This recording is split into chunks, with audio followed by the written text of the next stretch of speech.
كشف مصدر داخل الأهلي أن محمد عبد الله وافق على الانتقال إلى نادي سيراميكا كليوباترا على سبيل الإعارة، وأوضح المصدر أن اللاعب كان مترددا في البداية، لكنه تغير موقفه بعد محاولات من إدارة الأهلي ومسؤولي سيراميكا، حيث رحب بالانتقال بعد إدراكه صعوبة الحصول على فرصة المشاركة مع الفريق في الموسم الحالي بسبب تواجد أكثر من لاعب في نفس مركزه.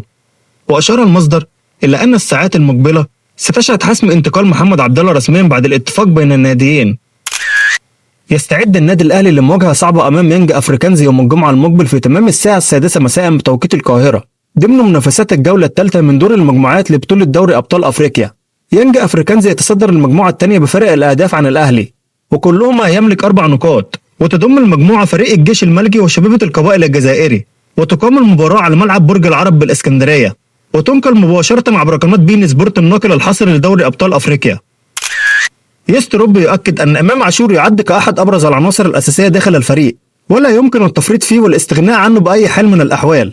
وأوضح تروب أن إمام عاشور هو أفضل لاعب داخل القارة، لأنه يتميز بقدرات فنية وبدنية ويمثل خطورة على أي منافس. وأكد تروب على بقاء إمام عاشور مع الأهلي لاستعادة لقب دوري أبطال أفريقيا والحفاظ على لقب الدوري الممتاز، خاصة في ظل المستويات المميزة التي يقدمها مع الأهلي ومنتخب مصر خلال الفترة الأخيرة. ويأتي موقف تروب ردا على العرض المغري الذي تلقاه اللاعب من أحد أندية الدوري الأمريكي بعد تألقه اللافت مع منتخب مصر في بطولة كأس أفريقيا. أكد مصدر مسؤول أن الأهلي يراقب موقف محمد السيد عن قرب، خاصة أن عقده مع الزمالك ينتهي بنهاية الموسم الحالي، ما يمنحه أحقية التوقيع لأي نادي مجانا خلال الفترة القانونية، وهو ما يفتح الباب أمام انتقاله المحتمل إلى النادي الأهلي دون مقابل مادي. ويعد محمد السيد من العناصر التي تحظى بتقدير فني داخل الأهلي نظرا لإمكانياته البدنية وقدرته على اللعب في أكثر من مركز بوسط الملعب، وهو ما جعله خيارا مناسبا لتعويض أليو ديانج في حالة رحيله سواء على المدى القريب أو البعيد.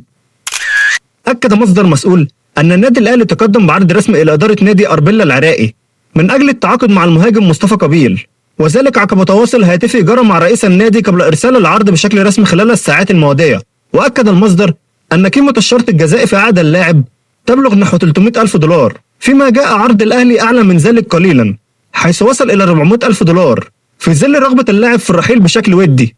ويترقب نادي أربيلا حسم الموقف خلال الفترة الحالية، خاصة في ظل تصدره جدول ترتيب الدولة العراقي وصعوبة تعويض لاعب مؤثر بحجم مصطفى قبيل في هذا التوقيت الحاسم من الموسم. كشف مصدر مسؤول أن النادي الأهلي يرغب في التعاقد مع المهاجم مامادو ديالو هداف نادي سيسكا صوفيا البلغاري بعد تقديم عرض رسمي للنادي البلغاري، إلا أن المفاوضات توقفت بسبب المطالب المالية المرتفعة.